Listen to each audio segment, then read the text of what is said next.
السلام علیکم۔ Last video میں ہم نے ڈسکس کیا critical history of English literature, جو کہ لکھی ہے ڈاکٹر بی آر ملک نے۔ اس میں سے ہم نے ارلی وکٹورین پیریڈ کے پوئٹس کو ڈسکس کیا، جس میں Alfred Tennyson, Robert Browning, Matthew Arnold, Mrs Browning اور آرتھر کلف شامل تھے۔ اور اس ویڈیو میں ہم ارلی وکٹورین پیریڈ کے ناولسٹ کو ڈسکس کریں گے، جن میں سے اہم چارلس ڈکنس، ولیم میکپیس تھاکرے ہیں، اور اس کے علاوہ مائنر ناولسٹ جن میں برونٹے سسٹرز، مسز گیسکل اور بینجامن ڈسرائیلی شامل ہیں۔ ارلی وکٹورین پیریڈ میں ناول میں بہت زیادہ پروگریس ہوئی، اور اس دور میں ایجوکیٹڈ لوگوں کا جو سب سے اہم کام تھا وہ ناول ریڈنگ تھا، اور ہر ٹیسٹ کے ریڈرز موجود تھے، تو اس وجہ سے ناول کا اسکوپ بہت زیادہ بڑھ گیا۔ اور اگرچہ 18 سینچری میں ناول صرف اور صرف مینرزم کے ساتھ ڈیل کرتا تھا، لیکن اس دور میں بہت سے ایسے بریلینٹ ناولسٹ تھے جنہوں نے یہ شو کروایا کہ ناول لٹریچر کے تمام پرپزز کو اڈاپٹ کر سکتا ہے۔ اور یہاں تک کہ اگر ہم اس دور کی انٹلیکچوئل لائف کو سمجھنا چاہیں تو ہم صرف اگر اس کے فکشن کو ہی دیکھ لیں تو ہم اس کی انٹلیکچوئل لائف کو بھی سمجھ سکتے ہیں۔ ارلی وکٹورین پیریڈ کے سب سے زیادہ اہم ناولسٹ چارلس ڈکنس اور ولیم میکپیس تھاکرے تھے، اور اس کے علاوہ بہت سے مائنر ناولسٹ بھی ہیں اس دور میں جو ہمیں ملتے ہیں، اور ان میں سے اہم بینجامن ڈسرائیلی، برونٹے سسٹرز اور مسز گیسکل ہیں۔ ان تمام ناولسٹ کی ناولس میں ہمیں کچھ سملر پوائنٹس نظر آتے ہیں، اور ان میں سے ایک یہ کہ ان سب نے خود کو اپنے دور کے ساتھ آئیڈینٹیفائی کیا، اور انہوں نے اپنی رائٹنگس میں اپنے دور کو ریپرزینٹ کیا، جبکہ جو لیٹر وکٹورین پیریڈ کے جو ناولسٹ تھے انہوں نے اپنی رائٹنگس میں اپنے دور کو کرٹیسائز کیا۔ تو یہ جو ارلی وکٹورین پیریڈ کے ناولسٹ نے خود کو اپنے دور کے ساتھ آئیڈینٹیفائی کیا، یہ ایک بہت امپورٹنٹ فیکٹر ہے جو ہمیں ان کی رائٹنگس میں نظر آتا ہے۔ اور ایسا نہیں ہے کہ انہوں نے اپنے دور کو کرٹیسائز نہیں کیا، اگرچہ انہوں نے اپنے دور کو کرٹیسائز کیا اپنی رائٹنگس میں، لیکن ان کی کرٹیسزم اتنی ہمیں ریڈیکل نہیں نظر آتی جتنی کہ ہمیں لیٹر وکٹورین پیریڈ کے ناولسٹ کی نظر آتی ہے، جیسا کہ تھامس ہارڈی کی رائٹنگس میں ہم دیکھ سکتے ہیں۔ اور ارلی وکٹورین پیریڈ کے ناولسٹ نے جب بھی اپنی سوسائٹی کو اپنی رائٹنگس میں کرٹیسائز کیا تو بہت لائٹ مینر میں کرٹیسائز کیا، اور انہوں نے اگرچہ پبلک کے جو فیئرز اور ڈاؤٹس تھے وہ اپنی رائٹنگس میں شیئر کیے، لیکن اس کے ساتھ ساتھ انہوں نے اپنی جنرل اسمپشنز بھی شیئر کی۔ اور جو جنرل اسمپشنز انہوں نے اپنی رائٹنگس میں شیئر کی ان میں یہ کہ اگرچہ وہ اس بات کو جانتے تھے کہ انڈسٹریل ریولوشن کی وجہ سے بہت سی ڈسٹرکشن بھی ہو رہی ہے، اور غربت بڑھ رہی ہے، اور دولت چند لوگوں کے ہاتھوں میں جا رہی ہے، لیکن ان کا یہ بیلیف تھا کہ یہ ساری برائیاں جلد ختم ہو جائیں گی، اور ایز اے ہول انگلینڈ ترقی کر رہا تھا۔ اور ایک اور بہت امپورٹنٹ ویو جو ان ناولسٹ نے پبلک کے ساتھ شیئر کیا وہ تھا رسپیکٹیبلٹی کا آئیڈیا، اور اس کی وجہ سے بہت سی سپرفیشل مورالٹی بزنس اور ڈومیسٹک ریلیشنز کے ساتھ اٹیچ ہو گئی۔ ارلی وکٹورین پیریڈ میں جو ناول ریڈرز تھے وہ رسپیکٹیبل پیپل تھے، اور انہی کے لیے ناولسٹ نے ناولس لکھے، تو اس کی وجہ سے ناولسٹ کو بھی بہت زیادہ رسپیکٹ اور پاور مل گئی۔ چارلس ڈکنس ارلی وکٹورین ایج کے سب سے زیادہ اہم ناولسٹ ہونے کے علاوہ اب تک کے انگلش ناولسٹ میں سب سے زیادہ فیمس بھی ہیں، اور چارلس ڈکنس کو پاپولیرٹی تب ملی جب وہ 25 سال کے تھے اور ان کا پکوک پیپرز پبلش ہوا، اور اس کے بعد سے اچانک سے ان کو انگلش ناولسٹ میں سب سے زیادہ پاپولر سمجھا جانے لگا۔ چارلس ڈکنس کے رائٹنگس کی کریکٹرسٹکس کی اگر ہم بات کریں تو ان کے ناولس میں انہوں نے فیلنگس کو بہت زیادہ ایمفسائز کیا، اور یہ چیز بعض اوقات ان کو سینٹیمنٹلزم کی طرف لے گئی، جیسا کہ ہمیں ان کے ناول ریچرڈ سن میں نظر آتا ہے۔ اور چارلس ڈکنس کا یہ بیلیف تھا کہ یہ دنیا تمام پاسبل ورلڈز میں سے بیسٹ ہے، اور جیسا کہ ہم جانتے ہیں اس نظریے کو آپٹیمزم کہا جاتا ہے۔ تو اگرچہ ان کے ناولس میں ہمیں پین اور سنس وغیرہ نظر آتے ہیں، لیکن ان دی اینڈ ان کے ناولس ریڈر کو ایک پر امید اور انرجیٹک امپریشن دیتے ہیں۔ اور چارلس ڈکنس نے لوگوں کا انگلینڈ کی سوشل کنڈیشنز میں انٹرسٹ ڈیولپ کروایا، اور ان کے ناولس میں ہمیں ان کے پرسنل ایکسپیرینسز ملتے ہیں اور بہت سے فیکٹس نظر آتے ہیں، اور یہی وجہ ہے کہ چارلس ڈکنس سے پہلے اگرچہ انگلش ناولس میں ہمیں بادشاہوں اور ملکہ وغیرہ کی کہانیاں بہت زیادہ نظر آتی تھیں، لیکن ان کے بعد سے ہمیں عام لوگوں کی کہانیاں انگلش ناولس میں زیادہ نظر آتی ہیں۔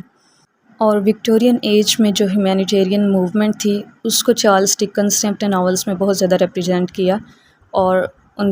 ہر ناول میں ہمیں کوئی نہ کوئی پرپس نظر آتا ہے،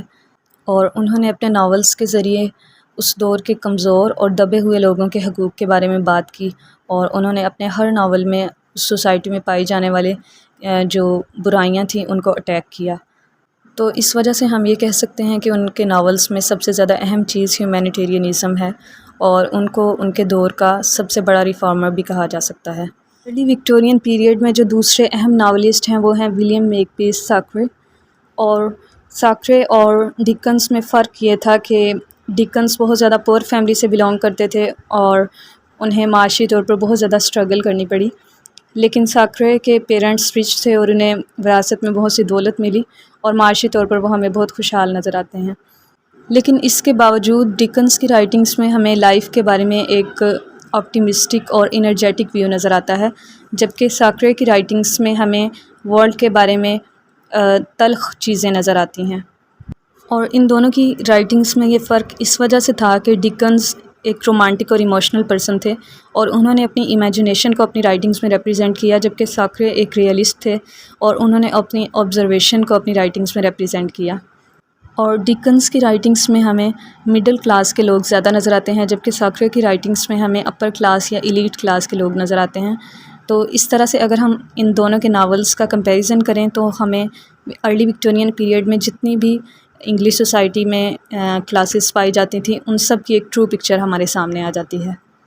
تھاکرے کی رائٹنگز کے کریکٹرسٹکس کو اگر ہم دیکھیں تو وہ ہمیں ایک ریئلسٹ کے طور پر نظر آتے ہیں، جو کہ جس طرح سے لائف کو دیکھتے ہیں بالکل اسی طرح اپنے ناولز میں ریپرزینٹ کر دیتے ہیں۔ اور جیسا کہ وہ خود بھی کہتے ہیں I have no brains above my eyes, I describe what I see. اور خصوصاً ان کی سوسائٹی میں جو اس وقت برائیاں پائی جاتی تھیں ان کو انہوں نے اپنے ناولز میں ڈسکرائب کیا اور ان کو کرٹیسائز کیا، لیکن ان کی جو کرٹیسزم ہے وہ کائنڈنیس اور ہیومر کے ساتھ ہے۔ اور اس کے علاوہ تھاکرے ہمیں ایک مورلسٹ کے طور پر بھی نظر آتے ہیں کہ ان کے ہر ناول میں ریڈر کو ایک مورل امپریشن ملتا ہے، اور ان کے ناولز میں اچھائی کی خوبصورتی اور برائی کی بدصورتی کو بہت اچھے طریقے سے بیان کیا گیا ہے، اور ان کا رائٹنگ سٹائل بہت زیادہ ایزی اور سمپل ہے۔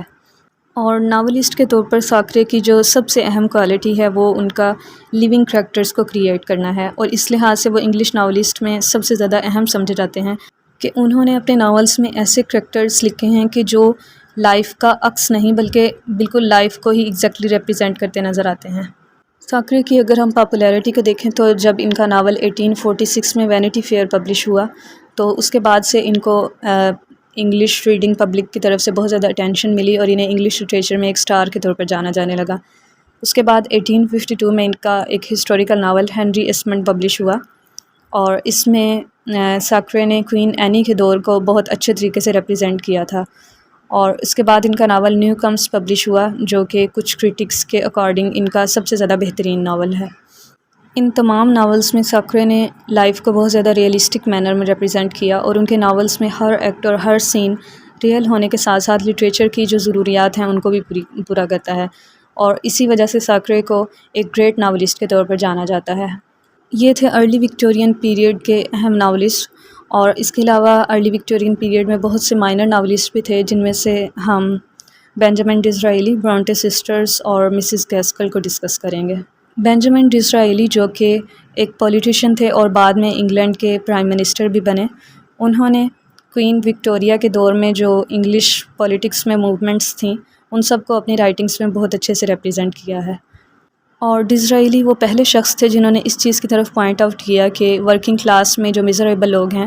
ان کے لیے ان کی امپرومنٹ کے لیے کام کرنا رولنگ کلاس یا گورنمنٹ کی ذمہ داری ہے، اور ان کے تمام ناولز انہوں نے کسی نہ کسی مقصد کے تحت لکھے، تو اس وجہ سے ان کے ناولز میں موجود کریکٹرز ہمیں کہیں کہیں ریئل محسوس نہیں ہوتے۔ برونٹے سسٹرز میں سے جو اہم ناولسٹ کے طور پر جانی جاتی ہیں وہ ہیں شارلٹ برونٹے اور ایملی برونٹے۔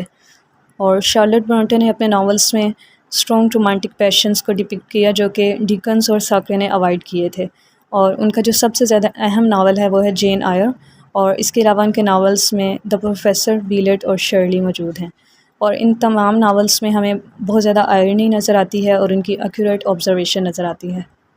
ایملی برونٹے اپنی سسٹر شارلٹ برونٹے کی نسبت اپنی رائٹنگ میں زیادہ اوریجنل نظر آتی ہیں، اور اگرچہ ان کی ڈیتھ 30 ایئرس کی ایج میں ہی ہو گئی، لیکن ان کا صرف ایک ہی ناول جو انہوں نے لکھا وودرنگ ہائٹس وہ پوری دنیا کے فکشن کے ماسٹر پیسز میں شامل ہے۔ مسز گیسکل کے ناولز میں ہمیں سوشل پرابلمس نظر آتے ہیں، اور کیونکہ وہ مانچسٹر میں بہت سال رہی تھیں تو ان کو انڈسٹریلائزیشن کی وجہ سے جو ایولز سامنے آ رہے تھے ان کا فرسٹ ہینڈ نالج تھا، تو اس وجہ سے ان کے ناولز میری بارٹن اور نارتھ اینڈ ساؤتھ میں ہمیں ورکنگ کلاس کی جو میزریبل کنڈیشن تھی اس کے بارے میں پتہ چلتا ہے، اور ان کے ناول روٹس میں بھی ہمیں اسی طرح کی انفارچونیٹ گرلس کے بارے میں ایک سمپتھی نظر آتی ہے۔ یہ تھا ارلی وکٹورین پیریڈ کے ناولسٹ کا انٹروڈکشن۔ نیکسٹ ویڈیو میں ہم ارلی وکٹورین پیریڈ کے پروز رائٹرز کو ڈسکس کریں گے۔ سبحان اللہ، الحمدللہ، لا الہ الا اللہ، اللہ اکبر۔ سبحان اللہ، الحمدللہ۔